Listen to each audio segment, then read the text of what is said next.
Now, the greatest radio shows of all time. Suspense. The Shadow Node. Washington calling David Harding, counter-spy. Classic radio theater. The Great Gildersleeve. Fibber McGee and Molly. Dragnet. Gunsmoke. The Lone Ranger. Now, step back into our time machine with your host, Wyatt Cox. Good evening, friends of the Inner Sanctum. Jack Webb starring as Sergeant Joe Friday in an episode of Dragnet. This episode, entitled The Big Impossible, was originally broadcast March 15th, 1953.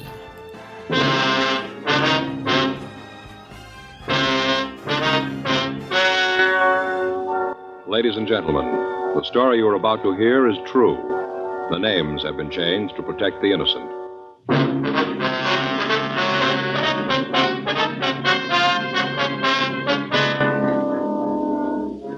You're a detective sergeant. You're assigned to robbery detail.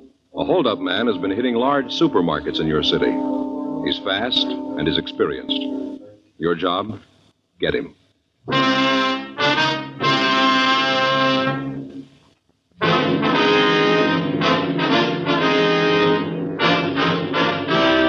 Dragnet, the documented drama of an actual crime.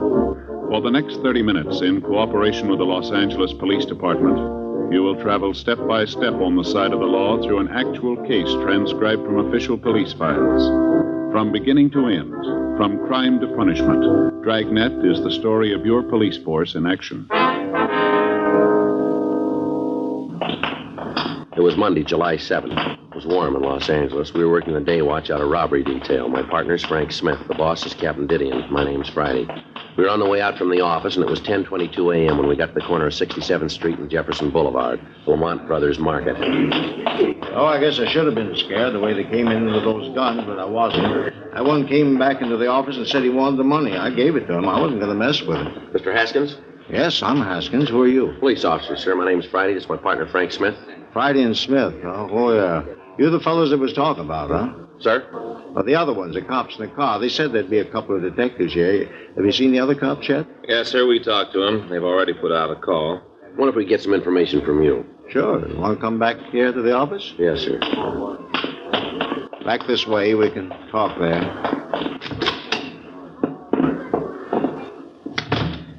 Just sit down. Mr. Haskins, if you just tell us what happened, please. Well, it's pretty simple. I was sitting here getting the money ready for the bank, and this guy came in. He said he wanted the money. Had a gun, so I gave it to him.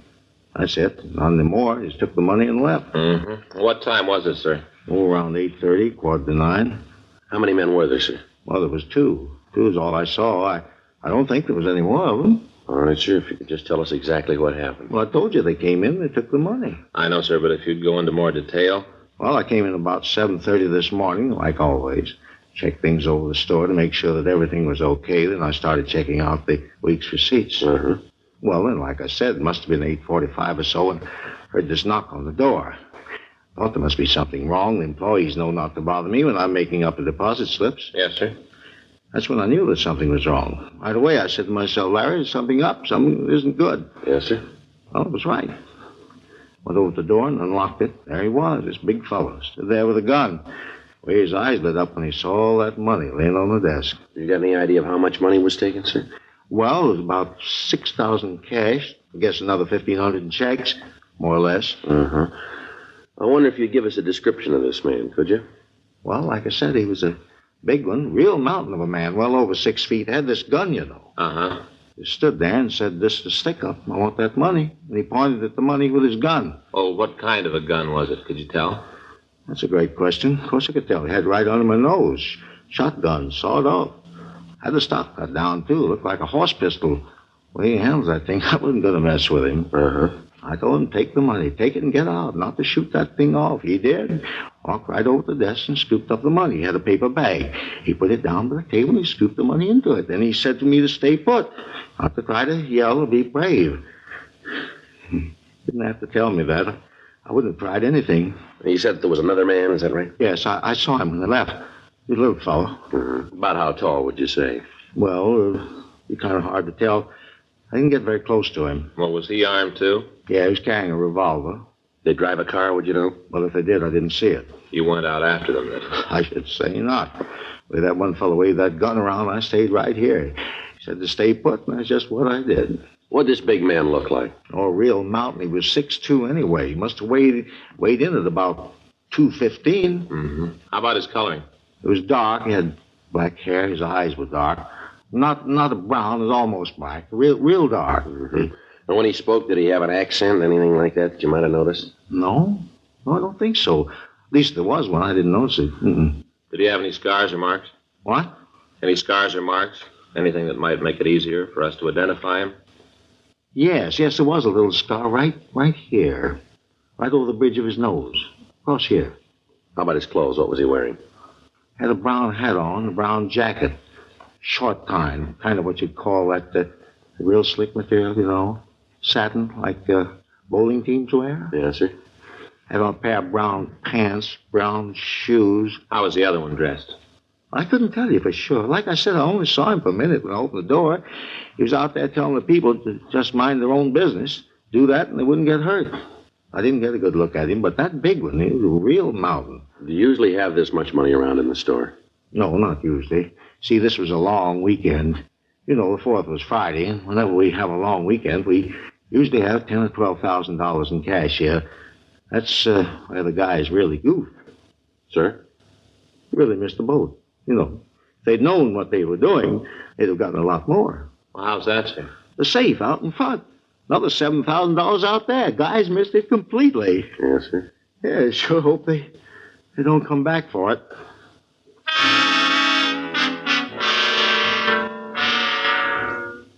$11:05 a.m. Frank and I checked with the officers in the radio unit that had answered the call.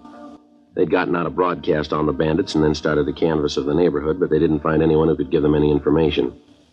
One of the clerks was able to describe the smaller of the two suspects, and we got out a local and an APB on them. Then we took the market manager downtown to look at the mug books. He told us that the larger man had worn gloves all the time he was in the store, so there was no need to look for fingerprints. The market bandits had been operating for the past 8 months. In that time, they'd held up 17 stores. Their method of operation was always the same. They'd hit only after a weekend or on the Monday following a holiday weekend. They'd hit only the larger supermarkets of the ranch type. Their operations had taken them all over the Southland. We tried to stake the markets that might be hit, but their field of operations had been so wide that it was impossible. 2:15 p.m. The market manager, Larry Haskins, started on the 6th mug book. Sure, a lot of them. Yes, sir. All these fellas, all committed some crime, huh? Yes, sir, that's right. That one there looks like my brother-in-law. He's got a weak chin. Yeah, just like him. No, Go through a few of these, and they all begin to look alike. Did you ever notice that? Yes, sir. Hey, wait a minute. Yes, sir? This fella here. This one right here, you see? Mm-hmm. That's the fella, no doubt about it. That's the one.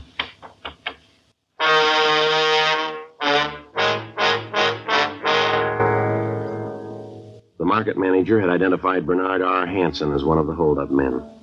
The other employees of the store were called in, and they identified the same picture as being the man who'd held them up. We checked on his record and found that he'd been convicted for armed robbery and had been sentenced to the state penitentiary. He'd also served 6.5 years and had been released. We got the last known address of the suspect. Frank and I checked it out and found that Hanson had moved some months before, but had left a phone number where he might be contacted. 6:30 p.m. Frank put in the call. Yes, sir. That's right, sir. You sure about that, are you? I see. Well, if there's anything more you can think of, I'd appreciate a call. That's right, Michigan 5211. Extension 2511. Smith, that's right. Or if I'm not in, ask for Joe Friday. No, sir, Friday, like the day in the week. That's right. All right, thank you very much, Doctor. Goodbye. Anything? Yeah, I talked to Dr. Corby. The place is a rest home. Hanson's there as a patient. Been there for the past 4 months. Doctor says he's bedridden.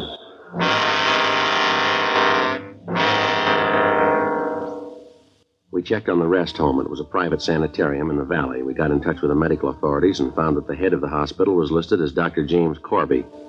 Frank and I drove out and talked to Dr. Corby and the rest of the staff. From them, we got the story that Hanson had been a resident of the home for the past 4 months. We found that he had a lung ailment and was confined to his bed 24 hours a day. The doctor showed us his records and charts, and from what we could tell, it would have been impossible for Hanson to have been the bandit. 3 weeks passed. On August 4th, the market thieves hit again, this time out in East Los Angeles. They got away with a little over $9,000. The manager of the market came downtown and checked the mug books. They again identified Hanson as the thief. We had the stats office make another run on the M.O. used. The result came back, and out of the thousands of cards checked, only one fitted the way the robbery had been carried out. Hanson's. We called the rest home and found that on the day of the holdup, the suspect hadn't left his bed. Another month passed. During that time, we ran down all leads. Informants were questioned, but they could tell us nothing. Apparently, the holdup men were hitting and then dropping completely out of sight until they hit again. Monday, October 27th, 8:05 a.m. I checked in for work. Joe? Yeah, did you just get in? Yeah, a couple of minutes ago. Sure is a beautiful day, isn't it? Yeah, did you see Didion yet? No. The way he talked yesterday, I don't want to. Well, he's pretty hacked. I can't blame him too much. The guy sure seemed to have us stopped. The thing I can't understand is that everybody's positive it's Hanson. Doesn't seem to be any doubt in their minds. That doesn't make any sense. Did you get the kickback on the doctor? Yeah, I came in late yesterday. How about it? Well, can't find anything on him. Family man, lives out in the valley, a couple of blocks from the hospital. Checked his bank account. He does pretty well. Not great. No big deposits lately. Mm-hmm. Did you check the AMA on him? Yeah, he's not a member. They haven't got anything on him. How about the rest of the staff out there? Well, seems to be okay. 2 of the nurses have been there for over 2 years, and the male nurse was hired about 5 months ago. That'd be just before Hanson got there. Yeah. And what's his record? There isn't any. Not a thing on him in the files. Nothing from Washington. Well, I don't know. He seemed to come up out of the ground, pull the jobs, and then drop back in. Nothing on the partner? No, thought I had something. Talked to an informant this morning while I had coffee. He thought at first that he knew who the little guy was, but then he remembered that the fellow he was thinking about died 2 years ago. A hot shot, I'll get it. Well, let's go. I hit again.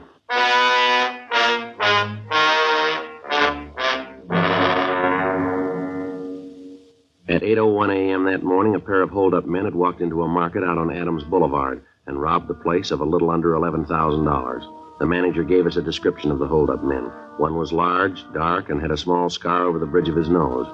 The other was small, sandy-haired, and had no visible marks or scars. We showed the manager mugshots of Hanson, and he positively identified him as the larger of the 2 men. A local and an APB was gotten out on the pair, and then Frank and I drove out to the hospital to see Hanson. 8:46 a.m. We talked with Dr. Corby. I know you men are trying to do your duty, but I've told you before, it couldn't possibly be Mr. Hanson. I know for a fact that he hasn't been out of his bed this morning. Was it possible for him to get out of his room without you knowing it? No. I wonder if we could see him, Doctor. No, I don't think that'd be possible. He's still asleep, and I can't have him disturbed. You're sure, though, that he couldn't have left the hospital without you knowing it? Absolutely, no chance of it. What time does Hanson generally wake up, Doctor? Depends. Usually, though, I'd say he's awake by 9:30 or so. Wonder if we could wait and talk to him. If you like. I'll tell one of the nurses to call you when he's awake. All right, sir, that'd be fine. One thing, though, I must insist on. What's that, Doctor? He mustn't be excited. I don't think you gentlemen really know how ill Mr. Hanson is. If you had any idea, you wouldn't be out here with this ridiculous questioning. Yes, sir, we understand. We're just trying to get this thing straightened out as soon as we can. Fine. I'll go along with you part of the way, but I'll not have my patient disturbed. Any excitement would be very bad for him. Well, don't worry, Doctor. We'll be as brief as possible. Fine. If you'll excuse me now, I've got some things to do. I'll tell the nurse to call you when he wakes up. And remember, no excitement. What do you figure, Joe? Well, it's got me. The way he talks, every one of those witnesses are wrong. Yeah, but it's happened before. Get a positive identification and end up with the wrong guy. Yeah, but all of them are so positive, it just doesn't make any sense. Yeah. You the police officer? Yeah, that's right. Why? Bob Jameson. I work here. Oh, yeah, you're the male nurse, that right? Yeah. You're out here about Barney Hanson, aren't you? We want to see him, yeah. What can we do for you? It's about Barney. What about him? I don't think things are the way they look. What do you mean by that? I wouldn't want the doctor to know I've been talking to you. He'd raise the roof, probably fire me. Well, what's it about, Jameson? Like I said, it's about Barney. Yeah. Well, when I came here, they told me that Barney was pretty sick. Said they didn't expect him to live. Yeah. One day the buzzer rang in his room. You know he wanted something? Mm-hmm. Well, the doctor was on the phone. The other nurses were busy. So I started down the hall to see what Barney wanted. Got to the door of the room, and the doctor stopped me. Uh-huh. Really read me off. Said that I wasn't to go into the room at all. That he was taking care of Barney personally. That he'd see what he wanted. Yeah. Well, that was just the first time. Same things happened a couple more times. And he told us about you. Told us what to say if you asked any questions. Well, what did he tell you? Said that we wasn't to tell you anything. That we didn't know anything. Well, why didn't you tell us all this before? Well, you see, this isn't a regular hospital. I don't think that he's even a regular doctor. I worked around hospitals for a long time, and I never saw no doctor act like he does. He doesn't even know how to write out a diet, feed some of the people here all the wrong things. That right? Yeah, and I'll tell you something else, too. What's that? I don't think there's anything wrong with Barney. I think the whole reason for him being here is phony. Bob? Oh, yes, Doctor. What are you doing here? Came to see if these gentlemen needed anything. Oh. Mm-hmm. Well, I'll take care of it now. Will you check on Mr. Hardy, please? See if he's awake yet. Yeah, sure. Just a minute. What? I'd like you to stay here for a minute. I'm afraid we're going to have to see Mr. Hanson right now, Doctor.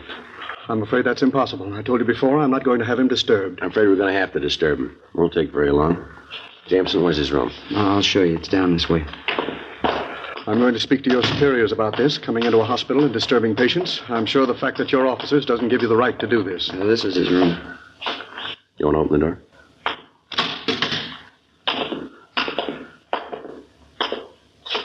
Well, how about it, Doctor? Well, I don't understand it. He's got to be here. He can't get out of bed. I'm sure there's some explanation for his disappearance. Yeah, maybe you can explain this, too. This stuff here in his bed. What is it, Joe? A gun and some money.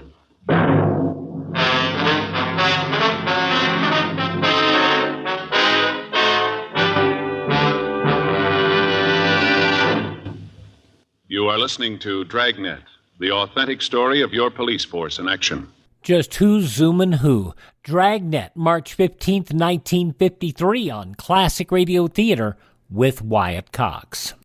Are you suffering with arthritis or osteoporosis? Do you have diabetes? Did you know that these are just 2 of the hundreds of diseases that have seen improvement with Dr. Wallach's incredible longevity products? You can't get them at a health food store. The only way to get them is to call us at 800-214-0065. That's 800-214-0065. Do you have heart disease, fibromyalgia, or high blood pressure? Do you have a terrible time losing weight? Dr. Wallach can help. He was a veterinarian and cured diseases in animals. He felt that he could do the same for humans, so he became a physician. Over 50 years of research and helping people like you goes into every bottle of Dr. Wallach's amazing discoveries. Do you want to feel better? Learn how to treat the cause of your problem rather than covering up the symptoms with drugs. Call 800-214-0065. That's 800-214-0065. Classic Radio Theater on your favorite station, March 15th, 1953, Dragnet.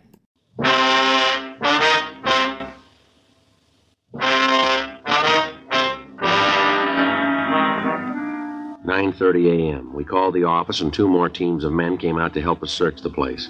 Hanson was not on the grounds of the hospital. In his room, we found several floor plan drawings of markets that had been robbed. The drawings showed the location of the manager's office and of the safe. Along with the drawings, we found several maps with roads marked on them leading back to the hospital. A stakeout was placed on the rest home in the event that the suspect returned, and Frank and I drove the doctor back downtown. We talked to him for an hour before he finally told us the story. He said that Hanson had come to him and offered him money to say that he was ill and to give him a room. The doctor went on to say that after he got started, he tried to get out of the deal, but that Hanson said he'd get his family if the doctor said anything about his activities to the police. Dr. Corby gave us the name of Hanson's accomplice, Marty Peterson. He said that he didn't know where Peterson lived, but that he usually came out a couple of times a week to see Hanson. We notified the stakeout to be on the lookout for Peterson, and then we booked Dr. Corby at the main jail. We ran the name Marty Peterson through R&I, but we got no make. We sent the name to George Brereton up at CII in Sacramento, and also to Washington. The kickback gave Peterson a record of 2 arrests of robbery and 1 for ADW in the East. It also gave the name of a sister who lived in Los Angeles. We checked with her, and she was able to tell us where Peterson lived. Thursday, October 30th. Frank and I drove out to his apartment.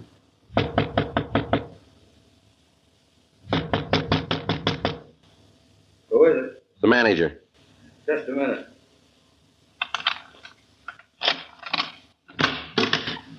Yeah, what is it? You Marty Peterson? Yeah, what do you want? Police officers, you're under arrest. Come on, come on up. Come get out of here, you lousy fuzz. All right, come on, get up. You got no right to come in here and bother me. What's all this about? Want to shake him? Yeah, come on, get your hands up on that wall. And he's carrying a gun, Joe. Here. I got it. What are you guys trying to prove? I didn't do nothing. You guys lean on everybody like this. Fella's got a record, and right away he's fair game for every crummy cop in the country. Yeah, you bet. Come on, let's go. Well, you still haven't told me what this is all about. What are you putting the pinch on me for? Robbery. Robbery? You're off your rocker. I'm out here on a vacation. I haven't done anything. You're an ex-con with a gun. That's a felony. And where's Barney Hanson? Who? Barney Hanson. Where is he? I don't know no Barney Hanson. Don't know what you're talking about. All right, let's come off it, Peterson. Now, where is he? Barney Hanson? Well, I might know who you're talking about. I know a fellow by that name, but he's out in a hospital in the valley. Haven't seen him for a long time in a hospital out in the valley. Nice try, Peterson. Hanson checked out of the hospital. We got the doctor. He told us all about it. Now, where's Hanson? Well, I don't know. Last I heard of him, he's out at that hospital. If he ain't there now, I don't know where he is. All right, let's go downtown. That doctor copped out, huh? Yeah. Filled us in on the whole setup. Well, how about the money? You find the money? No, we didn't find anything. You didn't find any dough at all? Not a bit. The crumb, the lousy crumb. He told me to be safe out there. They'd never shake a hospital. Not a dime, huh? No. Looks like he left you to stand for this. He probably took off with all the money. Probably never see him again. Yeah, well, he ain't gonna get away with it. No, sir, he ain't. Looks like he will. Oh, yeah, I'll tell you where he is.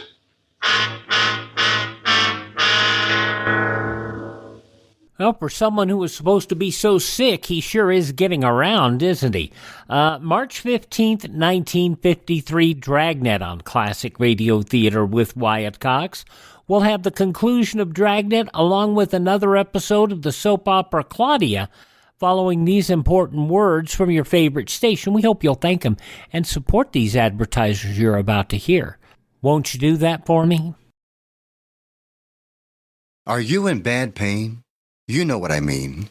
Your knees hurt. Your shoulder hurts. Your elbow and back are constantly killing you. And I'm sure you've tried every pain pill or cream available at the drugstore. Am I right? Well, here's something you haven't tried. Pain Magic.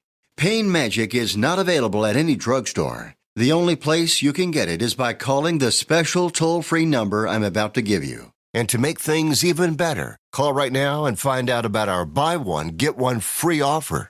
We're so confident it'll work for you that we offer a free bottle with your purchase. No prescription required. Call now to learn how you can get Pain Magic and get rid of your pain. Remember, your results may vary. 800-492-8164. 800-492-8164. 800-492-8164. That's 800-492-8164.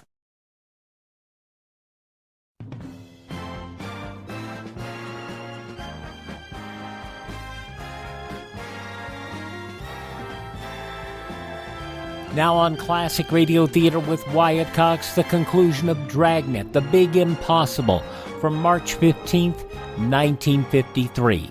We took Marty Hanson down to the city hall, and he was booked at the main jail. Before he was booked, he gave us the name and address of Hanson's girlfriend. Frank and I drove over and talked to her. She told us that she hadn't seen the suspect for several weeks. She said that she'd heard that Hanson had been running around with another girl. She also told us that she'd heard Hanson had bought a new car and was running around with a new bunch of friends. She said that she hadn't seen him since he got the new car, but that she'd heard it was a new Oldsmobile, and it was painted a fire engine red. We called the office and arranged for a stakeout on her apartment, and then we began to check out the Oldsmobile dealers in the Los Angeles area. 2 teams of men were assigned to help us in running down the list. It took us 2 days to talk to the dealers in town. Each of the dealers was shown a mugshot of Hanson. 2 days went by. Finally, we got an identification. A dealer out on Franklin in Hollywood reported that he'd sold a car to Hanson. However, when we checked the address he gave us, we found that Hanson had moved a week before and left no forwarding address. We got in touch with the Department of Motor Vehicles, and from them we got the address where they'd sent the pink slip. It was an apartment house out on Highland Avenue. Frank and I went out to check it out. Yes? Bernard Hanson in? No, he isn't. Something you wanted? You expecting him? I don't know. I haven't seen him this morning. I just got here myself. Wonder if we could talk to you. Who are you? Police officers. My name's Friday. This is my partner, Frank Smith. How do you do? I'm Lily Edwards. Come on in. Thank you. Thank you, ma'am. Get you anything? Cup of coffee? Anything? No, thanks. When'd you last see Hanson? Last night. We got a date at 2:30 this afternoon. What time is it now? Well, it's 2:37, ma'am. Late. He'll be along in a minute. What do you want to see him about? Done something? Better if we could talk to him. Personal, huh? Yes, ma'am. He's a wild one, old Barney. Him and that red car. Real wild. Ma'am? That car he drives. You know, it's a red Olds. He's like a kid with it, always wiping it off, taking care of it. I think he'd bring it up here at night if he could. Never seen anything like it. Mm-hmm. How long you known Hanson, Miss Edwards? Not long. A couple of weeks, I guess. Not much more than that. Where'd you meet him? Well, I hope you won't get the wrong idea, but... Ma'am? Well, I live down on Vine Street, below Fountain, you know? Yeah? Well, I usually have morning coffee at the drugstore, the big one on Vine. Well, one morning Barney comes in. I guess it's about 9, somewhere around there. He plunks down on a stool next to mine. Then he takes out a package of cigarettes and starts to light one. He's shaking so much he can hardly hold the match up to the cigarette. Well, I got to laughing because I thought he was hung over. Anyways, we got to talking, and the next thing I knew, he asked me out to lunch. Uh-huh. Well, I knew it wasn't proper, but I figured, well, he seemed like a nice guy, so I told him that I'd meet him. We had lunch that day, and we sort of been going together since. I see. Hanson ever told you what he did for a living? No. I asked him a couple of times, but he wouldn't say anything right to the point. He'd, kind of hedge around the bush. So I figured that he didn't want to tell me, and I stopped asking. He was always nice to me. No need for me to pry into his personal affairs. What time you got now? It's 2:40, ma'am. Can't understand it. He's usually so prompt. I hope nothing happened to him. He said sure to meet him at 2:30. Or was it 3:30? I don't remember too well. Never sure about times or dates, things like that, Yes, ma'am. You ever met a man named Peterson, Marty Peterson? Marty Peterson? Yeah, I've met him, little guy. Yes, ma'am. Yeah, he's a friend of Barney's. They're in some sort of business together. I don't know just what it is, but I know that they're associated in some way. Hanson's never said anything about this business to you, has he? No. Like I said, he's very close-mouthed about what he does. You ever mention a Dr. Corby to you? Corby? No, I don't think I've ever heard that name before. Would you know how long Hanson's lived here? No, I think he moved in just before I met him. I don't think he's been here very long. Say, what are all these questions about? I hope I haven't said anything to get Barney in trouble. He's such a nice guy. I sure wouldn't want to do that. No, ma'am, you haven't done that. Hi, Lily. Who are you? What are you doing here? Police officers. You're under arrest, Hanson. For what? Suspicion of robbery. I'll shake him, John. Now, wait a minute. What is this, a shakedown? What are you guys trying to prove? You got nothing on me. I fell once. I did my time. I owe you nothing. He's clean, Joe. Why'd you do that? I'm not giving you any trouble. I got no reason. You got nothing on me. I got nothing to worry about. I'll go with you. There's no reason not to. You mean what these guys say is true? You've been mixed up in some robberies? Oh, knock it off. What do you mean, knock it off? Don't you talk to me like that. I'm not going to take talk like that from you. Like I said, knock it off. All right, come on, let's go. You really figure you got me for a 211, huh? Yeah, we got the rest of them, too. Peterson and the doc? That's right. I suppose they talked, huh? Yeah, they told us all about it. Sweet racket. Should have known it could only last so long. Should have figured that the longer I played against the house, the shorter my chances were. It is true, and you never told me. All this time, and you never told me you were a crook. Of all the rotten deals... Oh, shut up, will you? Always shooting off your big mouth. Listen, Barney Hanson, I told you before, don't you talk to me like that. I won't take it. You haven't got much choice now, have you, Lily? You know something, cop? What's that? Might be kind of pleasure to get into a nice, quiet jail. Get away from this dumb broad. She's the dumbest broad in the entire United States and Canada. Real pretty, but boy, she's stupid. Now, I told you, Barney Hanson, I'm not going to have you talk to me like that. Kid's a real shrew. Young, and she's a real shrew. Let's go. Glad to get away from her. All right, Barney Hanson, that does it. I'm through with you. I've had it. It's going to be a long time before I even talk to you. A long time. Yeah, well, you're right about that. Let's go.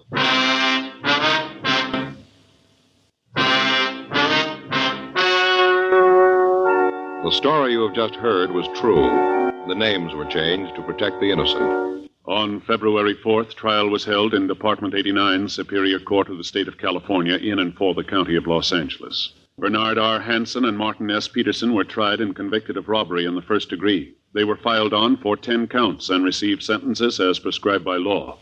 Robbery in the first degree is punishable by imprisonment in the state penitentiary for a period of from 5 years to life. Dr. James Corby was allowed to plead guilty to a lesser charge and was sentenced to 1 year in the county jail and placed on probation for 10 years. One of the terms of his probation being that he is not permitted to operate a rest home.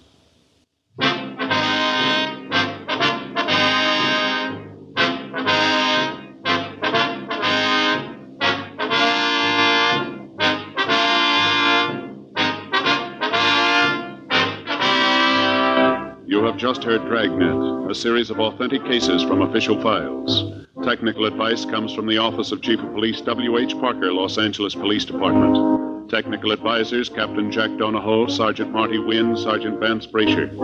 Heard tonight were Ben Alexander, Vic Rodman, Herb Ellis. Script by John Robinson. Music by Walter Schumann. Hal Gibney speaking. Ladies and gentlemen, in the fight against an old enemy, polio, medical research has armed us with a powerful new weapon, gamma globulin. Used soon enough, it can prevent the paralyzing effects of polio. But first, you must furnish the raw material, blood.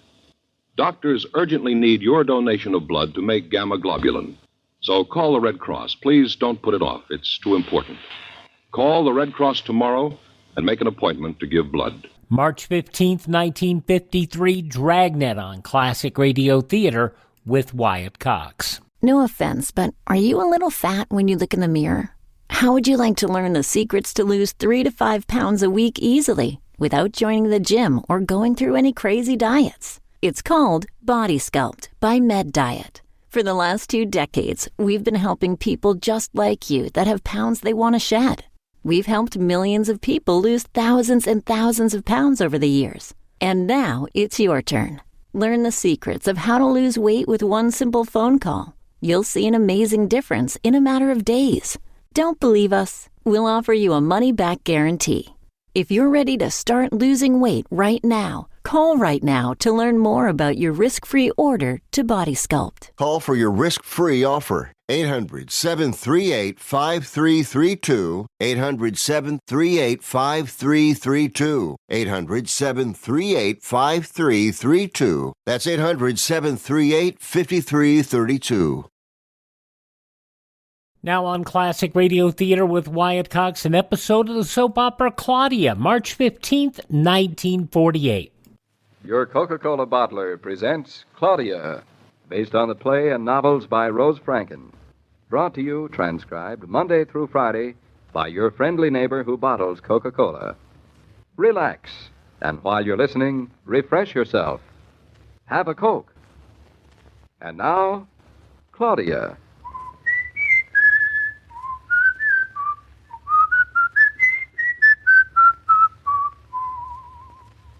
Oh, you think you'll want an extra blanket tonight, David? Doesn't seem that cold to me. Shouldn't even be that cold. It's the middle of March, isn't it? Just right square plunk in the middle. Oh, I can't wait to get into bed and pull the comforter up tight. Open the window wide. Get way under the covers, darling. I am. So comfortable and warm. I'll never get up. David, you give Bluff his bowl of water. I did. That's good. Say, it is cold out. Hope it's warm in the kitchen or Shakespeare will catch cold. Night, darling. Night, dear. Putting the light out? Right away. I don't mind if you read. It's very sweet of you, but no thanks, not tonight. Bed feels good. Well, there goes the light. Sweet dreams, darling. You too. Didn't realize I was a little tired. I bet it's beautiful up in the farm tonight. Mm-hmm. Maybe there's still even a little snow? Maybe. I love snow in the country where it doesn't get slushy. It's not nice when it's slushy. Moon must be pretty on the farm. I think I'm going to like going to sleep on the farm. Won't you, David? Oh, sure. Love it. I'll wind the clock. Well, good night, darling. All right. See you tomorrow. David, do you hear that? What? I think it's Shakespeare scratching at the door. Oh, well.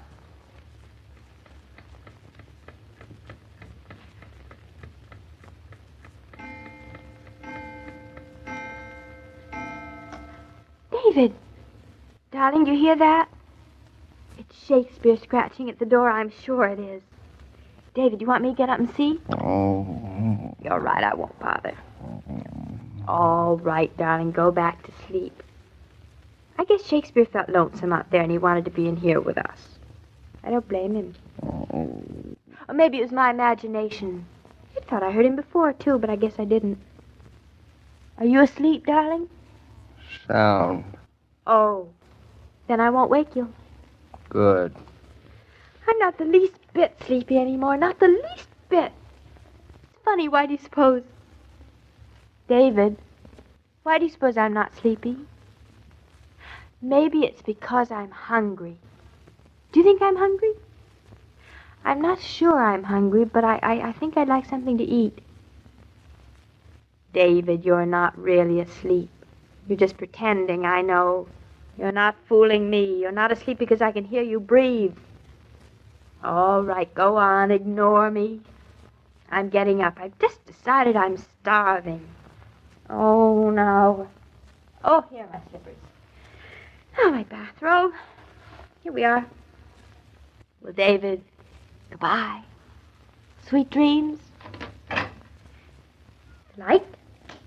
Oh, it's so bright. Shakespeare, you really are asleep. Hey, maybe David was, too.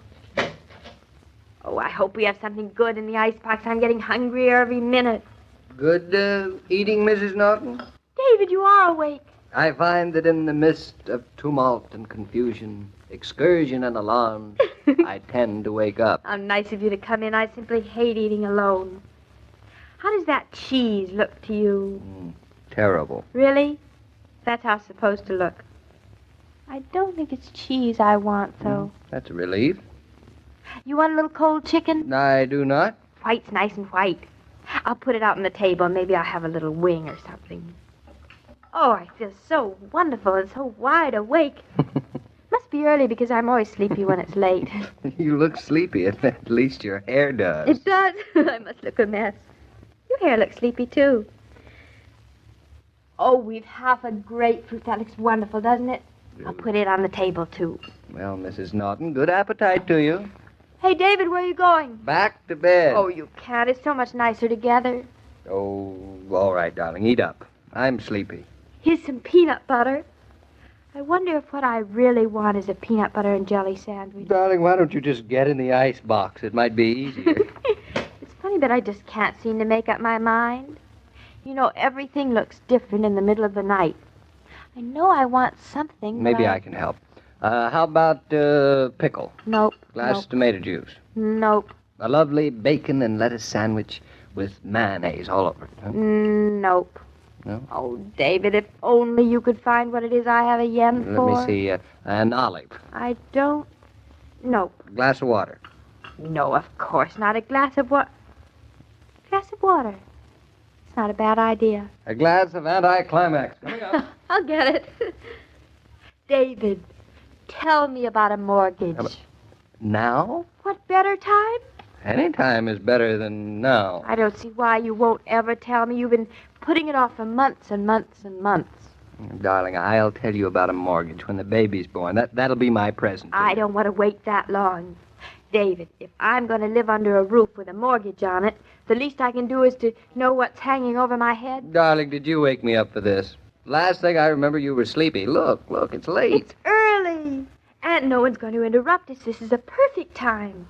Only people awake in this whole house are you and me. Please, tell me. Then turn the water off. Who left it running? You did. I did? Why? When? Just now. You were thirsty. Don't be silly. I'm not thirsty. I'm hungry. I'm starving. I'm going to eat something while you explain. David, have we gotten the mortgage yet? I'm getting it now. From who? From the bank. From the bank? Mm-hmm. The same one who gave us our checkbook? That's the one. Mm. You're not eating anything. Oh, I'm deciding between an olive and a pickle. Oh. You know, what I can't understand is, why should the bank want to give us a mortgage? What you don't understand, my love, is everything. Well, why should the bank? The bank is not giving us anything. But you just said... A mortgage is a loan. Like I lend you 5 cents? Like. But with a bank, I pay interest on a loan at the current rate. Well, if you're going to have to keep on paying interest forever, I don't see how you're ever going to be able to pile up enough money to pay the loan back. I don't have to pay the loan back, darling, as long as I can afford to keep paying the interest. And as long as I keep the house. I don't like owing people money. I pay up the grocer as I soon know, as... I don't like it either. I wish I had the cash to buy the house free and clear, but since I haven't, I'll take the loan, give the bank the house as collateral. Give the bank the house? I thought we were buying it for us. Well, I didn't mean it that way. The house, you see, it is proof to the bank that we own something which is equal value to the loan. Our house is worth a lot more than just any old loan, no matter how big a one. To us it is, darling. But to the bank, the value of the house is a very positive and financial one. I don't think I like banks. David, what happens if we can't afford to pay the interest on the loan? I hope that day never comes, but if it should, we could borrow some more money on the house. Our mortgage isn't for the entire value. Oh. Besides, mortgages are a help when you're thinking of selling. The buyer just takes over. Oh. Well, the main thing I can see that's an advantage about buying a house is that you don't have to pay rent the rest of your life. But in a way you do. There's the interest on the mortgage, and we'll still be paying rent. That is the most quixotic thing I've ever heard. Paying rent for ourselves when we own the place? Claudia, darling, now try to get this through your head. Yes, you have I'm to figure trying. what your money would earn for you if you were invested in other ways. What other ways? Well, good stocks. And end up with gallbladder trouble like Hartley? Hartley's no criterion. The market's his business. He takes chances because he's got a lot of money to fool around with. That's exactly what I mean. It's all right if it's your business. But ordinary people just can't afford to have money these days. I don't get it. As soon as we buy a stock, it'd go down. Then we buy some more because it was cheap, and then it would go down still further. It's been known to happen. It's bound to happen. It's far better to have a house than money. So you can't count interest that you wouldn't get as rent. Theoretically, you have to. Who makes Nobody you? makes you. Well, if nobody makes you, why do it? All right, you win. Now eat that pickle and let's go to bed. And I'd still much rather not have a mortgage. There's no point in discussing it anymore now. And you'd much rather not, too. I know, Claudia, I know. darling, my angel, you haven't eaten a thing, not even an olive. Haven't I? No. I'm not hungry after all. I guess I didn't have a yen for anything to eat in the first place. You mean you got me up with... I think I'll have a little slice of that chicken just to make it worthwhile. But, David, it was worthwhile. At least now I understand all about mortgages. Oh, you do, huh? It's just like my giving you 5 cents. Mm-hmm. Then the house is mine. Even though you think it's yours because you're paying rent that doesn't exist to yourself. That's what a mortgage is. As long as you think so, darling, that's fine. This chicken's pretty good. David, do you think it's possible that the yen I had was to understand about mortgages? Then you're still very hungry. Oh, you. Wonder what time it is. Early. I guess I'll spread a little peanut butter on a cracker. David, honestly, I don't see how you can eat at this hour of the night. I'm starving. Explaining to you about a mortgage gave me an appetite. Yeah, now where is it? What'd you do with the peanut butter? Oh, here it is. Well, I guess I'll go to bed. Be right with you. Funny how much better everything tastes at 4 o'clock in the morning. 4 o'clock in the morning? Oh, no, it can't be. Well, just take a look right here at my watch, and you will see that it is just exactly, precisely 4 a.m. in the morning. It is. I can't believe it. I thought I'd hardly slept. How'd it get to be... David, why didn't you tell me it was 4? Me tell you. Look, darling, you were hungry, and I wasn't hungry at all. I was there, ready to go to bed, but I wasn't sleepy. You were sleepy, and you get up. No wonder I haven't any appetite. Well, at this hour of the night, I'm so exhausted I can hardly even keep awake, let alone be hungry enough to want to be thinking about food. Oh, David, hey, come on, let's go to bed. It's so nice being up in the middle of the night with you and the mortgage. Oh.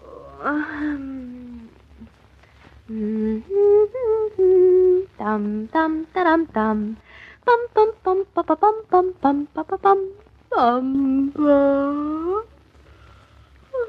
4 o'clock in the morning, Claudia. March 15th, 1948 on Classic Radio Theater with Wyatt Cox. Our webpage is classicradio.stream.